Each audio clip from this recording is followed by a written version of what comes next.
हाय, मी कोकणची कन्या सपना तुमच्या सगळ्यांचं स्वागत आहे आपल्या यूट्यूब चॅनलमध्ये। आज आहे गोकुळ अष्टमा, म्हणजेच कृष्णाचा आज जन्म झाला तर तो दिवस आहे। तर त्यासाठी मी संध्याकाळपासूनच इथे व्हिडिओ चालू करते। तर आज उपवासाला आमच्याकडे शेगलाची भाजी इथे बनवलेली आहे, बनवायला ठेवली आहे। तर संध्याकाळ झालेली आहे, केळीची पानं पण आणलेली आहे नैवेद्यासाठी। नैवेद्य पण संध्याकाळी दाखवायचं आहे त्याच्यामुळे। आणि आज बनवणार आहे मी जेवणासाठी पोळ्या म्हणजेच डोसे। तर डोसे बनवणार आहे। सकाळी मिसळ बनवलेली, सगळ्यांसाठी मिसळ बनवली होती, म्हणजे माझे उपवास नाही आहे त्यांच्यासाठी। तरी ते पोळ्या पण बनवते आणि त्यानंतर काळ्या वाटाण्याचा सांबार, म्हणजे असा आजचा मेनू असणार आहे थोडक्यात। तर त्यानंतर मी पूजा करून घेते। हे सगळं झालं तर पूजा करताना प्रत्येक वेळी मी तुम्हाला सांगते की ज्या ज्या वस्तू मला लागतात तर त्या मी म्हणजे लगेचच सगळ्या व्यवस्थित जागेवरती घेऊन बसते, म्हणजे पूजा करताना मला जास्त वेळ कुठे इकडे तिकडे वाया घालवायला नको, उठायला नको। त्याच्यामुळे तर सगळी इथे हे करून घेतलेलं आहे, पूजेची तयारी करून घेतलेली आहे। आणि मी इथे आता मस्त अशी पूजा मांडणार आहे। तर इथे मी पहिली जी जागा जिथे मी पूजा मांडते ती जागा स्वच्छ गोमूत्र टाकून स्वच्छ अशी पुसून घेतली। त्यानंतर रांगोळी काढलेली आहे पाटावरती। इथे जो लाल कपडा असतो रेग्युलरचा आपला पूजेसाठी लागतो तर तो ठेवलेला आहे। आणि त्यानंतर मग बाकीची जी आज कृष्णांचा जन्म होणार आहे तर बालगोपालाचा, तर त्यांचीच मी आता पूजा करून घेते। म्हणजेच कृष्ण जन्माष्टमी, याचा अर्थ की कृष्णाच्या जन्माचा प्रारंभ। तर आता मुलं पण आहेत, मंथन पण आहे आणि स्वरूप पण आलं आहे। तर स्वरूप हा बघा तुम्हाला दिसतो इकडे। तर त्याला बोलली बाळा तू इथे माझ्या बाजूला येऊन बस, म्हणजे पूजा आपण करूया। म्हणजे मुलांना ह्याचं आपण जे आपली भारतीय संस्कृती आहे तर त्याचं पण मुलांना महत्त्व समजलं पाहिजे। त्याच्यासाठी मी प्रत्येक वेळेला मंथन असेल तर मंथनला मी प्रत्येक वेळेला पूजा करताना त्याला सांगत असते की हे असं करायचं, ते तसं करायचं। आता स्वरूप पण आहे बरोबर, तर तो बोलला माऊ मी बसू का इथे? तर मी म्हटलं ठीक आहे ये बस ये। आणि त्याला ना मंथनचे शर्ट घालायला आवडतात, त्याच्यामुळे त्याचं शर्ट घालून तो आता तिथे बसलाय माझ्या बाजूला। तर पहिल्यांदा मी ज्या सगळं साहित्य लागणार आहे, काय काय लागणार आहे तर ते करून घेतलं, जेवण आधी बनवून घेतलं। तर त्यानंतर मी आता थोडक्यात अशी माझ्या पद्धतीने मी अशी पूजा मांडून घेणार आहे, तर ती मी तुम्हाला दाखवते आता इथे। कृष्ण जन्माष्टमी म्हणजेच की कृष्णाच्या जन्माचा प्रारंभ, म्हणजे कृष्ण ज्या जन्मले त्या दिवशी त्याला कृष्ण जन्माष्टमी असं म्हणतात। त्याला कृष्ण जन्माष्टमी म्हणतात, म्हणजेच की गोकुळ अष्टमा असेही म्हणतात।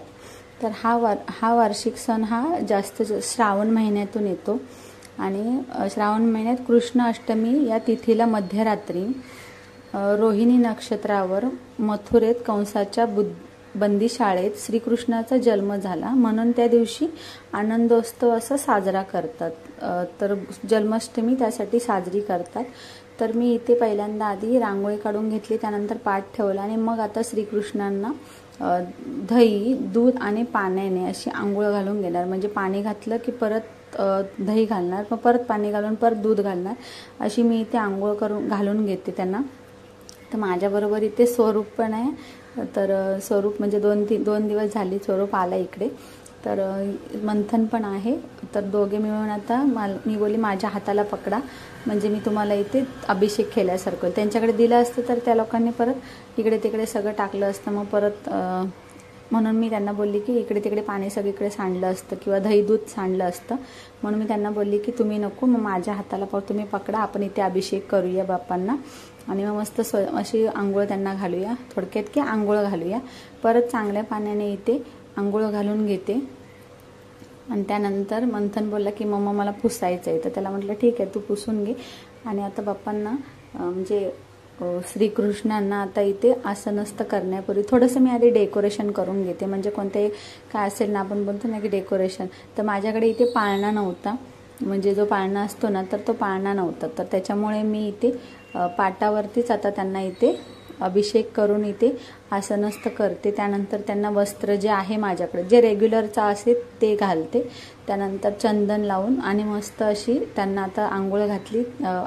त्यानंतर मग चंदनाचा टिक्का लावला आणि मग कुंकू वाहते, थोडेसे अक्षता आणि जी काही फुलं आहेत ना, आणि माळी पण माझ्या ह्या डेलीच्या त्यांना अशा देवघरामध्ये ज्या आहेत ना तर सगळ्या देवांना अशा छोट्या छोट्या मी ज्या छोट्या छोट्या माळी घेऊन आली त्या। तर कृष्ण हा देवकीचा आणि वासुदेवांचा पुत्र आहे, त्याचा जन्मदिवस म्हणून हा गोकुळ अष्टमा साजरा करतात। तर विशेष म्हणजे परंपरेनुसार कृष्णाचं सर्वोच्च देव मानले जाते। हिंदू परंपरेनुसार भाद्रपद महिन्याच्या 8व्या दिवशी मध्यरात्री तर मथुरेश कृष्णाचा जन्म झाला। तर इथे ना ही मंथनला पहिल्या बर्थडेला स्वातीने दिलेली ही बालगोपालांची मस्त अशी इथे हे पण होतं माझ्याकडे छोटीशी मूर्ती आहे, तर ती पण मी पूजेला लावली। म्हणजे तुम्ही आता बोलाल की 2-2 आहेत, तर माझ्याकडे हे जे मंदिरामध्ये असतात तर ते हे स्वातीने मंथनला दिले होते। मंथनचा पहिला बर्थडे होता ना, तर तेव्हा त्याने स्वातीने त्याला गिफ्ट केलेलं, तर त्यांना पण मी पूजेला लावलं। मंथन बोला मम्मी त्यांची पण पूजा कर, म्हणून मी 2-2 असे ठेवलेले। तर श्रीकृष्ण एकच असतात, तर ते माझ्याकडे मूर्त्या 2 होत्या म्हणून मी 2 ठेवल्या। आणि त्यानंतर मग अगरबत्ती लावली आणि बत्ती पण लावली, नाही दिवा पेटवला आणि मग अगरबत्ती लावून आता मस्त अशी मी पूजा करून घेतली। तर त्यानंतर मग प्रत्येकजण एक जण पाया पडतील आणि मग नंतर आरती करून मग आपण गोकुळाष्टमी साजरी करू। कृष्णाचा जन्म आराजकालच्या प्रदेशात झाला। तो असा काळ होता जेव्हा छळ मोठ्या प्रमाणात होता, लोकांचे स्वातंत्र्य नाकारले गेले होते, सर्वत्र वाईट गोष्टी होत्या आणि राजा कंस या त्याच्या मामाकडून त्याच्या जीवाला धोका होता। जन्मानंतर लगेचच कृष्णाचे वडील वासुदेव अनक दुंदुभी यांनी त्याला यमुना ओलांडून मथुरेतून गोकुळात पालनपोषण करण्यासाठी नेले। वासुदेवाचा भाऊ नंद आणि वहिनी यशोदा हे कृष्णाचे पालन करत होते।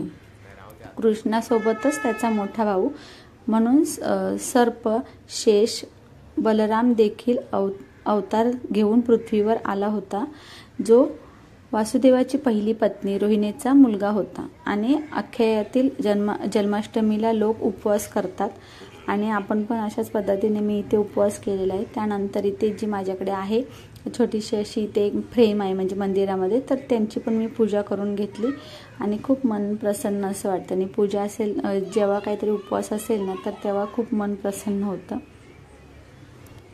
तर मी इथे माझं सगळी पूजा करून झाली। त्यानंतर तर जो नैवेद्य बनवला होता शेगलाची भाजी, त्यानंतर काळवटाचं सांबार आणि डोसे बनवले होते, तर हे असं श्रीकृष्णांना दाखवतात आणि आमच्याकडे हाच नैवेद्य दाखवतात जन्माष्टमीला, तर त्यामुळे मी हे इथे बनवलेलं आहे आणि छोटीशी अशी पूजा मांडलेली आहे माझ्या पद्धतीने। तर तुम्हाला हा छोटासा व्हिडिओ कसा वाटला हे मला कमेंटमध्ये नक्की सांगा आणि आवडला असेल तर जास्तीत जास्त लाईक करा, शेअर करा, सबस्क्राईब करा आणि अजून तुम्ही जर माझ्या चॅनलवर नवीन असाल तर नक्की सबस्क्राईब करा। तर इथे मी नैवेद्य दाखवते, त्यानंतर मग आरती करणार आणि मग जेवायला बसणार। तर स्वरूप पण आहे, मंथन पण आहे। तर हा छोटासा व्हिडिओ कसा वाटला कमेंटमध्ये नक्की सांगा।